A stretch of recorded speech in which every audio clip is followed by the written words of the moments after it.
So the new Seth Rogen written and produced Teenage Mutant Ninja Turtles Mutant Mayhem is now out, and so I went back and rewatched all 6 of the Teenage Mutant Ninja Turtle films, and I know there's another one that came out last year on Netflix, Rise of the Teenage Mutant Ninja Turtles movie. I didn't really count that one because, like, if I'm gonna do that one, then I would also have to include, like, Turtles Forever, Planet of the Turtleoids, which were, like, mostly, like, TV movies, and so I'm not really gonna count that one because it wasn't really, like, theatrically released and all that. And also, it's, like, it would be, like, the only one that's, like, connected to one of the shows, and none of the 6 movies, none of the 7 films I'm talking about are kind of related to any movies, so I'm going to get right into it with my Ninja Turtle film ranking. So coming in right at the bottom, number 7, is Teenage Mutant Ninja Turtles 3. And this one is kind of like Batman and Robin's and like Superman 4, The Quest for Peace. It's a film that everyone is kind of like shat on and like has said the problems with the movies. And I agree with all of them. The movie looks cheap. The puppets for the turtles look awful. And Splinter just looks worse, like, he barely moves. He looks like a Muppet on Sesame Street. It's terrible, very lazy, and the plot is also just lazy. Because this was like I think that was in the comics, turtles traveling through time, but it's just feudal Japan, and it's not really feudal Japan. I think it's just like Oregon. They shot this. So it's not even really like Japan. It's just like sets, and I think you can even clearly see like the top of like the sound stages that they were filming in some shots. Like it feels so weak. And again, I feel like I'm just kicking on a dead horse because like everyone has just talked about why this movie sucks, and like the weird shit that's in the movie, like the Walker character who just has the weird death scene where he just implodes into the water. Which is kind of a little stupid to me. It's like, because you gotta remember, I have watched like these 3 movies, the original trilogy, like 1,000 times when I was young. Like I had these films on loop, and the him falling to the water actually never bothered me. It never looked weird to me because even when you watch it, to me like it kind of looked like I saw a splash. But it was just like, it was like off a very high mountain. So I think the whole death scene doesn't really bother me, but it is a little weird. The weird, something that is weird in the film, like whenever I watched it, it was like this weird noise that happened where like you can hear, I want to say it's Raph because it's the dungeon scene. And when Raph goes down the pit, I think you can hear, "I'll be back." Like a terrible, like, Arnold Schwarzenegger impression of, like, him saying, "I'll be back." I mean, it was 1993. I mean, like, Terminator 2 was a big movie, so I imagine, like, they were going to reference, that stuff. And this is a movie that's just, like, a lot of weird references, but again, they've already been talked about by, James Rolfe in his very famous video, which I recommend you kind of watch it if you want to know why this movie really sucks. Just watch the movie, that review from James Rolfe. That's because that is a very funny review. So coming in at number 6 is Teenage Mutant Ninja Turtles 2014, the first Michael Bay film. Now I don't hate it as much as Turtles 3. I was debating like what I think is better because I think Turtles 3 like. It doesn't feel like a movie that was like rewritten a lot, and I think like one of the better things is the villain is good. But as I thought about it more, it's just like the Turtles 3 is such a cheaper film, and I think this one, I think like action wise, sound wise, it is actually pretty great. I think the problem with the film though is with the production overall, because if you didn't know, they were supposed to be aliens originally, through concept arts and like original scripts, like if they're just aliens from another dimension, Dimension X, I think, and Shredder was going to be Colonel Schrader, and so it feels like Michael Bay and Platinum Doom were like, okay, we need to rethink this film. We gotta meet the 2014 release date. So we gotta just paste together a very throwaway, generic action film that, like, you know, ends with the Amazing Spider-Man ending. And then also, to add to that, no one liked the casting of William Fichtner as the Shredder, to just now make him Eric Sachs. And it's like, it's also just very obvious, like, that they just reshot some of this stuff, you know, because, like, Shredder is just in this one room, and it feels like they shot this, like, for, like, one day. And, they obviously, like, dubbed him. They shot new scenes with, like, William Fichtner. That looks cheap. It's a movie that, like, it really could have worked, though, with Fichtner as the Shredder. Because, like, you know, they set up that he was, like, his character was in Japan, and he was, like, raised by a mentor. And it could have been, like, something where, like, that mentor was, like, the Shredder, or maybe, like, a Shredder that was, like, part of, like, a lineage of, like, people that took up this mantle as the Shredder, and he just happened to be the next one. But I think at the same time, Iron Man 3 came out the previous year, and no one liked the Mandarin twist. So that also could have been the reason why they might have to change it, because they were like, oh god, we don't want to get into this stuff again. So now we kind of just have this very, like, jumbled mess of a film, where you got Megan Fox, who is doing a terrible job. But I do like the direction they're taking with April as, like, a struggling news reporter that's not really well respected by, like, you know, the people at Channel 6. Even though it is kind of weird that, like, they get, like, Whoopi Goldberg to play the Bern Thompson from the TV show, which was, like, a man, but now is a woman.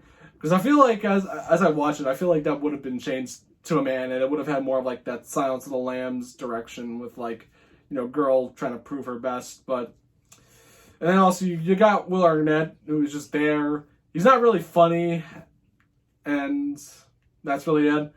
But all I can say is, like, I think, like, when it gets to the end and just, like, the action, it's fun. I like the snow, you know, chase down the hill. And actually, I think the effects towards the end, like, are really good. I do like I think the skyscraper, like, spiral, like, falling down, I think is actually a lot better than Amazing Spider-Man. But at the same time, it's been a while since I've seen Amazing Spider-Man. But overall, I think this movie has its problems, but compared to the films like Fantastic and Justice League, it's far way better than, like, those movies. So coming in at number 5, we have Teenage Mutant Turtles Out of the Shadows, the second Michael Bay produced film. And I think it's better just because I think the Turtles are more in it. They are the main characters of the film. And it's not just Megan Fox film for, like, the first half. That is, like, one of the highlights of the film. But the film just, like, it's trying to cater to, like, the fans of, like, the 80s show and Ninja Turtles in general. But giving characters like Krang and Bebop and Rocksteady and, like, Casey Jones again. But first off, like, I feel like they fail at, like, Casey Jones, because it's like, why is he a cop? He's not meant to be a cop. The whole point is that he doesn't like police officers. He's meant to be this, like, vigilante, this, like, rough and tough vigilante from the streets.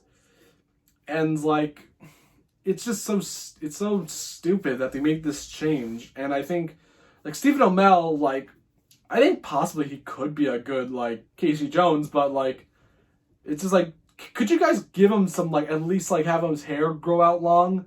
Or I guess the CW wasn't allowing it because he was doing Arrow at the time. But Stephen Amell, like, he could have been a good Casey Jones, but they didn't write him well. And also, like, the Shredder is just, like, completely ruined it. So you got the, you know, because I think he's played by the Porcupine guy from X-Men The Last Stand. And he's maskless for the whole movie until, like, the very end. And, like, and I can kind of get by, like, maybe him being unmasked, but, like, he's given no personality. There's no, like, fun moment where, like, he's yelling at Bebop and Rocksteady, like, in the show. So it's this weird, like, they're giving you what you want, but they're not really giving you what you want. And at the same time, it's like you're throwing way too much at the screen here. Like, I think maybe like Shredder maybe should not have been in this film at all and just made Krang the new bad guy and have like, and still have Bebop and Rocksteady on the side. And at the same time, like, they don't even fight the Turtles that much. Casey Jones hardly wears his mask. Like, everything is just divided up into one scene. Like, there's gotta be one scene of the Turtles fighting Krang. Because, like, Krang is, like, he should have been more of, like, a bigger character in this film. And this movie actually really was very disappointing to me when it came out. But I've since, like, I still think the action is good. And I still think, like, the CGI and I think the Turtles are a lot better in this. But this is still, like, the film still has, like, a lot of just stuff that is just stupid. So coming in at number 4, we have TMNT from 2007, the first feature-length animated Turtles film that no one really saw. This film did not do so well, and I think that's partly because, like, this came out towards, like, the end of the 2003 show, and I think no one likes how that show, like, turned out. So no one saw it at all, and I kind of heard a rumor somewhere that this was supposed to, like, this, like, canceled the Ghostbusters 3 idea of Ghostbusters 3 being animated. I don't know, I heard that somewhere. It's probably a rumor. But how is this film? I think it's a little bit better than the Bay films, but not by a lot. I don't think it's not bad. It's got some problems with the animation, and I don't know why they had to go with this story about like these like monsters from other dimensions and like immortal king and weird and these like stone people. It was just kind of like a weird plot for the Turtles to go up against. Like, you know, like you're going into animation and you don't do any like of the Turtles like adventures. Like you don't even attempt to do like a Krang story here. But I still think like, you know, the turtle like drama is still good in this. Like, you know, the idea of like Raph being a vigilante when like, you know, the Turtles like have all like just stopped fighting crime after like the Shredder, which they would have had come back in the next one, where I guess it would have been Michelangelo, and everyone just mutated back into the regular form. Yeah, I don't know, that doesn't sound like a good idea, but I think there's some good things about TMNT. It's just that it doesn't have the best plot or even the best animation. Like, the animation, it feels so like blah compared to the new one, which looks amazing. But that was before, like, you know, Into the Spider-Verse like changed animation forever.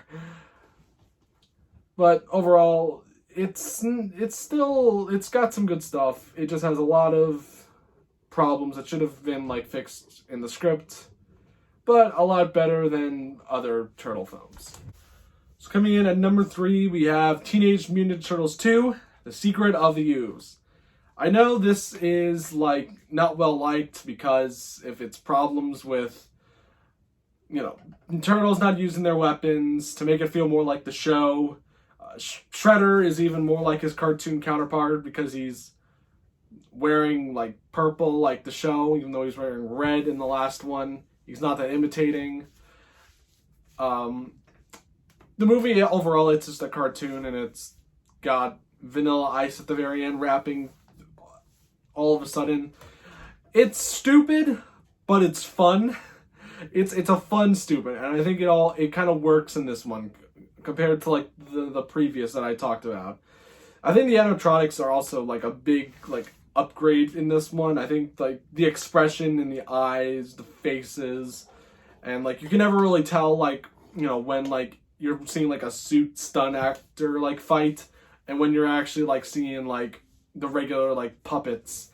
It's definitely like seamless in this, and I think, you know, it just is a lot better. And I also, like, say what you want about Toker and Razar, how they're not Bebop and Rocksteady, they're still, like, great animatronics. Like, by the Hensons, it's, like, one of their greatest achievements. and I think they look great. So this is definitely like overall, like out of the trilogy, this is like the best of the turtle costumes.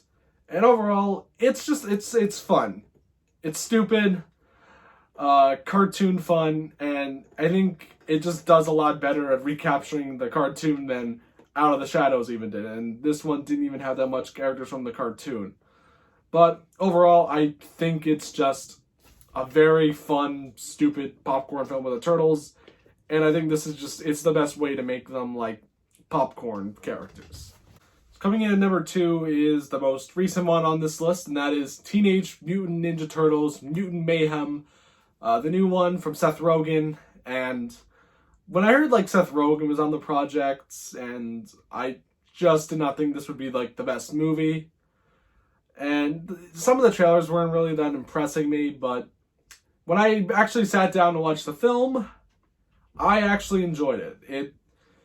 I think like this felt like the first like Ninja Turtles movie since I want to say like the first like one from 1990 where like the Turtles didn't feel like these stereotypical like characters, you know, like yeah, Leo is the leader, Raph is the tough, Donatello, you know, is the brains, and Mike is like the comedy.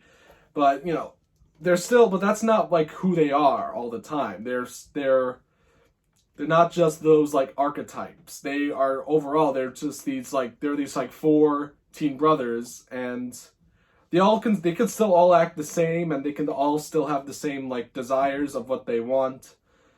They can still like not like either one of them. It's just the first time like the Turtles since that film. I feel like they felt like teenagers, and I think that's what I think the writers just like nailed. And I know like people are gonna say like they picked like the right person who did Mitchell's vs. the Machines, which I didn't see that movie yet. I just haven't. So I mean, like a Ninja Turtle like reboot is just gonna catch my eye more than a original animated film, sadly. But I still really enjoyed this film. I loved the animation, because one of my fears is that it would be too similar to Spider-Verse, but it really isn't. It's just this like new like way of animation where it's like 3D, but it's still got some kind of like 2D framing to it, where like every like frame of the film, like it feels like a book, like it feels all like a legit painting. Unlike, you know, the first animated film from 2007, where it wouldn't look like that. And I am really excited just to see like what happens in this universe, so I'm gonna get into some spoilers. So if you are a fan of Turtles, you would know like, you know, the race of the Ooptrons, and you know they go to TCRI or TGRI in Ninja Turtles 2. I don't know why they did that, but there's a character called Cynthia Umtrom, and I thought they were going to give that twist, and they didn't give the twist that she's an Umtrom, but I think it's pretty obvious that she's going to be an Umtrom, and which is what they were going to do actually in Turtles 2 with David Warner, R.I.P., was actually going to turn out to be like a Krang robot, and that never happened, so sad. But they didn't reveal it this time, and it kind of ends on the cliffhanger of, oh, the Shredder's coming next time. So I actually do kind of wonder if like maybe they're going to actually be connected in some way. Like, you know, Shredder will be a Neutron again, kind of like in the 2003 show. We'll have to see when the next one comes out. I hope this film does well. I don't really know like how well it's doing after 2 big movies came out 2 weeks ago, and they are still raking in the dough. But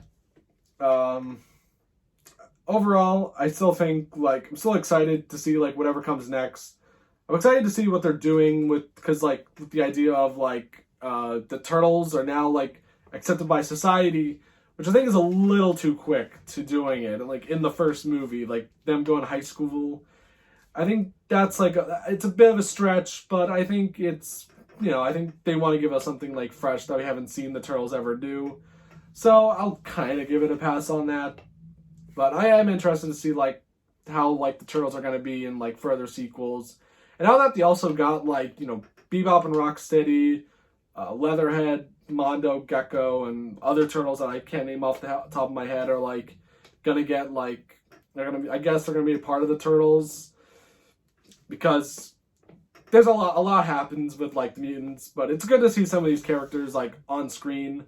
So if you want something that's as good as like, you know, Across the Spider-Verse, that's like very deep, you know, character driven over Super Mario Brothers movie, which is also which I thought was a pretty good movie too. But I'll admit these two movies are a lot better. So if you want something as good as Spider-Man, go see this film. It is on the level of good as you know, Into the Spider-Verse overall. And my number one favorite Teenage Mutant Ninja Turtles movie of all time is... I gotta lower my posters more. But yeah, it's obvious. It's the original Ninja Turtles film from 1990 by Steve Barron, and what was originally the highest grossing indie film until Blair Witch Project. And yeah, this is the best one, and it's like one of the best comic book movies ever made, and I think that that says a lot for a movie from 1990, where like the only really good comic book movies was just this and like the first two Batman movies. So yeah, this, you know, it was pretty nice to like see like, you know, like a good comic book movie come out like after Batman. But yeah, like I said before, this also like the Turtles still feel like characters and not just like archetypes like in the Bay films. And I think the chemistry with them all still works in this movie. Like, just like, you know, to adapt both comic and like TV show was like the smartest move. And this was at a time when like kids like cartoon adaptations weren't really like seen well, you know, because you had stuff like, you know, the last two Superman movies weren't great, and then you got Masters of the Universe. But then this and Batman really like showed that comic book cartoon stuff, it can really work. And we definitely need to like give this and Batman like credit just for like making superhero movies like a thing, like, you know, for a while until now, which they're kind of in a weird spot. But you also just got to give it credit to just like how the movie is shot, you know, because they're adapting a cartoon, but they can still make something that's for, you know, kids and adults. Like, because this is like one of the few like kids films that I would like, I feel like kids and adults can legit watch. Like this and like the original Willy Wonka, not the Tim Burton one or the new one that's probably gonna suck. Like this is just like it's a rare scenario of just a movie that kids and adults can like legit sit down and watch and enjoy it. It's also got one of the best like supporting cast in the franchise. Like I think Judith Hoag and Elias Koteas are still like the best renditions of like April O'Neil, Casey Jones. They're bickering back to one another is just, I think is still like, is just really good like acting and also just writing, like, you know, because again, people don't treat this like a kids movie. They're treating this like a movie that's for both. And it really works. And I wish we had just more stuff like this that was just well written. Again, like for both adults and kids. And I mean, we're kind of getting that again with the new Ninja Turtles films. But we're just not really going to get anything like this. Like, that's something that can be very dark, but then sometimes very playful. And that's just kind of rare. And so it's good to see, like, that there is a film out there. So overall, guys, that was my video of all the Ninja Turtle films. Thank you very much for watching. This was definitely very fun to do. Just go back into my childhood and just talk about these movies.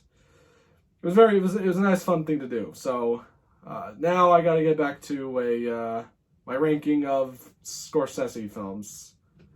So I'll see you next time. Goodbye.